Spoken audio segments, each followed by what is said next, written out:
प्यारे बच्चों, आपका बहुत बहुत स्वागत है। आज हम प्रेमचंद के फटे जूते के चौथे वीडियो पर आ गए हैं। एक एक पेज की व्याख्या आप समझ रहे हैं। पढ़ते हुए मैं आपको व्याख्या समझा रही हूँ। अब हम लास्ट पेज है इस पार्ट का, इसमें हम व्याख्या पढ़ेंगे। और चलिए शुरू करते हैं।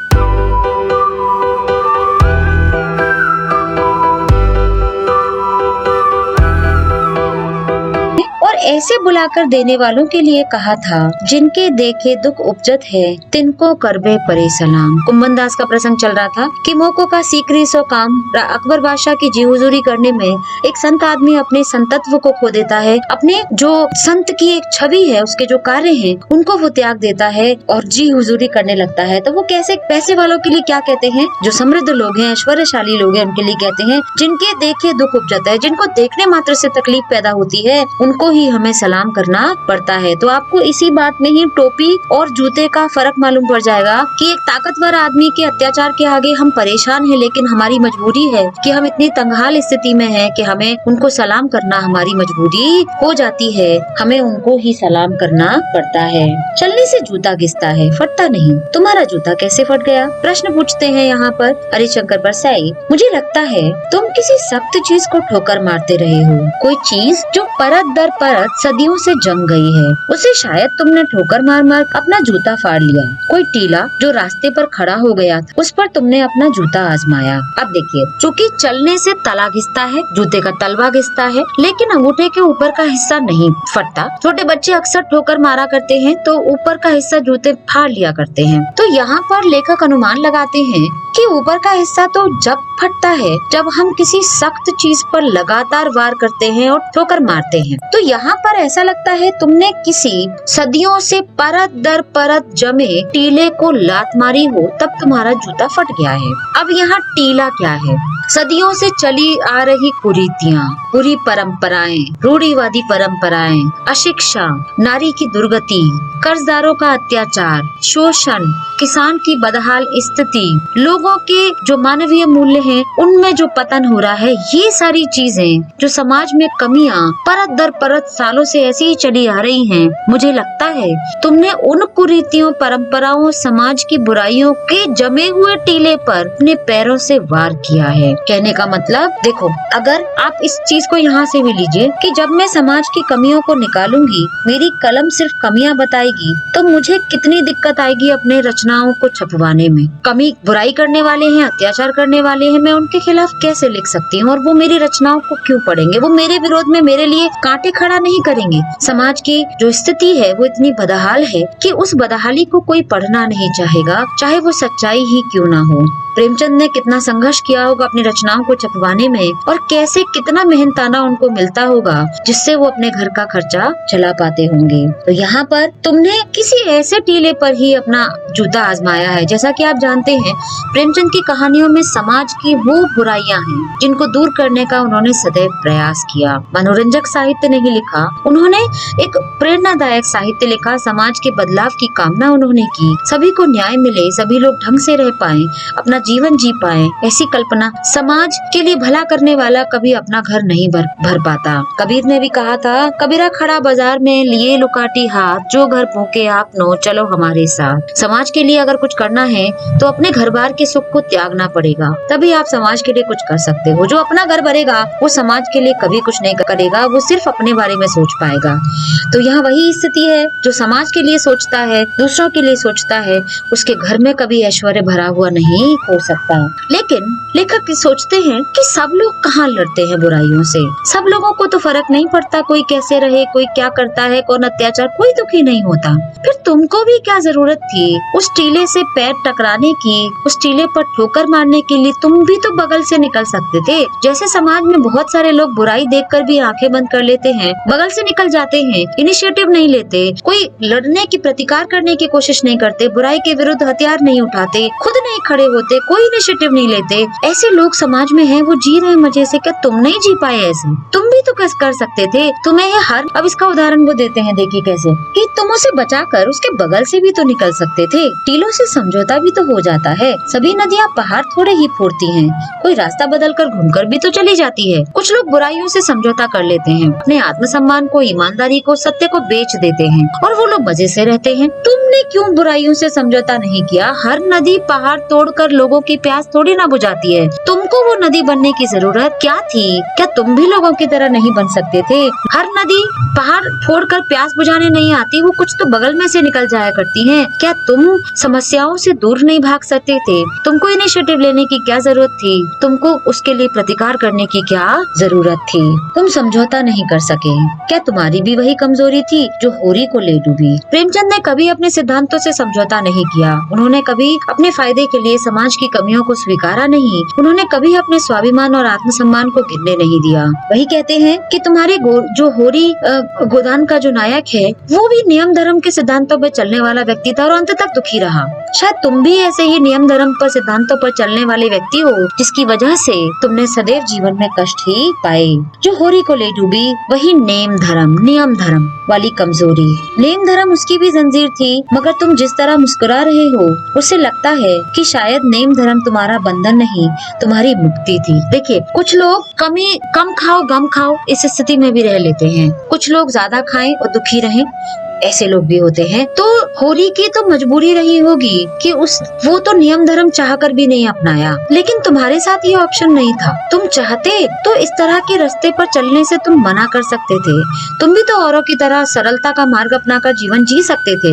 लेकिन एक व्यक्ति अपने सिद्धांतों पर मजबूरी में चलता है क्योंकि उसके पास है ही नहीं कुछ देने को, लुटाने को। एक व्यक्ति वो उस मार्ग को अपनाता ही है कि नहीं, मुझे यही करना है, मैं जीवन में इसीलिए पैदा हुआ और मुझे खुशी, जो मुक्ति, मेरे आत्मसम्मान को जो एक सुरक्षा, एक जो संपूर्णता मेरे व्यक्तित्व को मिलेगी, वो मुझे ऐसे ही सिद्धांतों पर चलकर मिलेगी। जैसे अगर मैं कहूँ, एक व्यक्ति सच को बेच देता है, पैसे कमाता है, रिश्वत लेता है और आराम से जीता है। एक व्यक्ति सच बोलना चाहे वो सर कटा सकते हैं लेकिन सर झुका सकते नहीं। सेम वही स्थिति कि सर कटाना मंजूर है लेकिन बुराई के आगे अपने आप को सर झुकाना मंजूर नहीं है। तो यहाँ पर वो जो सिद्धांतों पर चलने वाली आदत है, मुझे तुम्हारी मजबूरी नहीं लगती, बल्कि शायद तुमने उसी सिद्धांतों पर चलने को अपना मुक्ति का साधन बना लिया, उसको अपने जीवन का लक्ष्य तुमने बना लिया। तुम्हारी ये पाँव की उंगली मुझे संकेत करती सी लगती है। जिसे तुम घृणित समझते हो उसकी तरफ हाथ की नहीं, पाँव की उंगली का संकेत करते हो। यहाँ पर देखिए, जब हम किसी को बुलाते हैं तो हाथ की उंगली से बुलाते हैं, लेकिन कहते हैं भगवान की तरफ, किसी पूज्य सम्माननीय व्यक्ति की तरफ यदि आप पैर का इशारा करते हो तो डेफिनेटली आप उसका अपमान कर रहे हो। फिर एक अंदाजा लगाते हैं, लेखक कहते हैं कि कहीं ऐसा तो नहीं है तुम जिन लोगों को घृणित समझते हो, घृणा करने के योग्य समझते हो, और वो घृणा करने के योग्य कौन से लोग हैं? जो समाज की बुराइयों से समझौता करते हैं, जो आत्मसम्मान को बेच देते हैं, जो सत्य के लिए दाम चुकाते हैं, जो समाज के लिए कुछ करते नहीं हैं, समाज की बुराइयों को बढ़ावा देते हैं, उनको मानने वाले होते हैं, उनको सपोर्ट करते हैं और उन बुराइयों को ताकत देते हैं और खुद भी बुरा करते हैं। तो क्या तुम ऐसे लोगों की ओर संकेत कर रहे हो? क्या तुम्हारी नजरों में जो समाज के लिए कुछ अच्छा नहीं करते या जो दिखावा करते हैं, बुराइयों को ढकते हैं, ऐसे लोगों की ओर तुम अपनी पैर की उंगली से संकेत कर रहे हो? जिसे तुम घृणित समझते हो उसकी तरफ हाथ की नहीं, पाँव की उंगली से संकेत करते हो। तुम क्या उसकी तरफ इशारा कर रहे हो जो जिसे ठोकर मारते मारते तुमने जूता फाड़ लिया? तो उस टीले की बात समाज के जो लोग हैं, देखिए समाज, अगर हम कहें समाज में बुराई है तो बुराई कोई फसल नहीं है जो पैदा होती है, बुराई करने वाले लोग होते हैं और लोगों के मन मस्तिष्क में बुरी भावना होती है जो समाज से जुड़ी होती है। तो यहाँ पर समाज ही उसको सहने वाला है और समाज ही उसको करने वाला है। तो यहाँ पर क्या तुम ऐसे लोगों के व्यवहार को ठोकर मारने की, जिसकी तुम बात कर रहे थे, जिसे तुम ठोकर मारते आए, क्या तुम ऐसे लोगों की ओर अपने जूते से, उंगली से संकेत कर रहे हो? मैं समझता हूँ, तुम्हारी उंगली का इशारा भी समझता हूँ और यह व्यंग मुस्कान भी समझता हूँ। मैं तुम्हारी पैरों की उंगली के संकेत को भी समझ रहा हूँ और तुम्हारी जो आधी अधूरी व्यंग करती हुई मुस्कान है, मैं उसको भी समझ रहा हूँ। तुम मुझ पर या हम सभी पर हंस रहे हो, उन पर जो उंगलियां छिपाई और तलुआ घिसाए चले जा रहे हैं। तुम मुझ पर, मुझ जैसे लोगों पर जो दिखावा पसंद है, जो अंदर से घायल हैं, कर्ज में डूबे हैं, बिक चुके हैं, आत्मसम्मान बिक चुका है, अपना सत्य, निष्ठा, कर्तव्य सबकी आहुति जो दे चुके हैं, जो लोग दिखावा पसंद जीवन जीते हैं, तुम ऐसे लोगों की ओर उंगली से इशारा कर रहे हो और ऐसे लोगों की ओर मुस्कुरा रहे हो। उन पर जो टीले को बरका कर बाजू से निकल जाते हैं, जो समाज की समस्याओं को, बुराइयों को जूझते नहीं है, उनसे लड़ते नहीं है, बल्कि उनका फायदा उठाकर उनके बगल में से निकल जाया करते हैं। बहुत से लोग आपने देखे होंगे, एक्सीडेंट हुआ तो अरे निकल चलो, देखा, घटना देखी, मजा लिया, क्या हुआ, जानकारी ली और चल दिए। लेकिन उसको डूबने वाले, उस घटना में शामिल होने वाले उन लोगों को डॉक्टर तक ले जाने वाले, उनके घर तक कवर करने वाले ऐसे जुझारू लोग आपको जीवन में प्रेमचंद जैसे लोग ही बहुत रेयर मिलेंगे, वरना तो सब लोग बगल से ही निकलने वाले लोगों में से दिखते हैं। तो ऐसे लोगों की तरफ तुम इशारा कर रहे हो जो टीले को बरका कर मतलब बुराइयों को इग्नोर करके और उनसे फायदा उठाकर अपने आत्मसम्मान को गिरा कर वो वहाँ से निकल जाते हैं। जिसमें उनका फायदा नहीं होता वो उस कार्य को नहीं करते। तुम कह रहे हो मैंने तो ठोकर मार मार कर जूता फाड़ लिया, अंगुली बाहर निकाल आई पर पाँव बच रहा, मैं चलता रहा। मगर तुम अंगुली को ढकने की चिंता में तलवे का नाश कर रहे हो, तुम चलोगे कैसे? लेखक बहुत बड़ा ज्वलंत प्रश्न कर रहे हैं कि मैंने गरीबी में जीवन जी लिया लेकिन अपने आत्मसम्मान और स्वाभिमान को बिकने नहीं दिया। मैंने कभी बुराइयों के आगे घुटने नहीं टेके, मैंने समाज के लिए बहुत कुछ अच्छा किया, लेकिन अपने चाहे मैंने परेशानी तंगी में जीवन ही क्यों नहीं बिता लिया। लेकिन तुम जैसे लोग जो दिखावे की जिंदगी जी रहे हैं, जो ऊपर से दिखावा ओढ़े हुए हैं, कमियों को छुपा रहे हैं और अंदर से बिके हुए हैं, ऐसे लोग अपने आत्मसम्मान को कब तक बचा पाएंगे? और मेरा तो पैर सुरक्षित है, ऊपर से ही मेरा जूता फटा है, लेकिन तुम्हारा तो शरीर, आत्मा सब कुछ घायल हो चुकी है। तुम चलोगे कैसे? ये यात्रा तुम्हारी कैसे पार होगी? तुम आखिर इस जीवन के सफर को किन सिद्धांतों पर, किन मापदंडों पर चलाकर अपने आप को विजयी अनुभव करवाओगे? मैं समझता हूँ, तुम्हारे फटे जूते की बात समझता हूँ, अंगुली का इशारा समझता हूँ, तुम्हारी व्यंग मुस्कान समझता हूँ। लेखक कहते हैं कि मैं सब समझता हूँ, तुम्हारा फटे जूते, तुम्हारी स्थिति की बात समझता हूँ, तुम्हारी अंगुली का इशारा भी समझता हूँ, और तुम्हारी इस व्यंग भरी मुस्कान में कितनी बातें छुपी हैं हम जैसे लोगों के लिए, जो हमेशा बुराइयों को छुपाने की कोशिश करते हैं, जो कमियों को ढकने की कोशिश करते हैं, जो समाज के लिए, देश के लिए कभी कुछ नहीं करते, जो अपने सिद्धांतों पर भी नहीं चल सकते।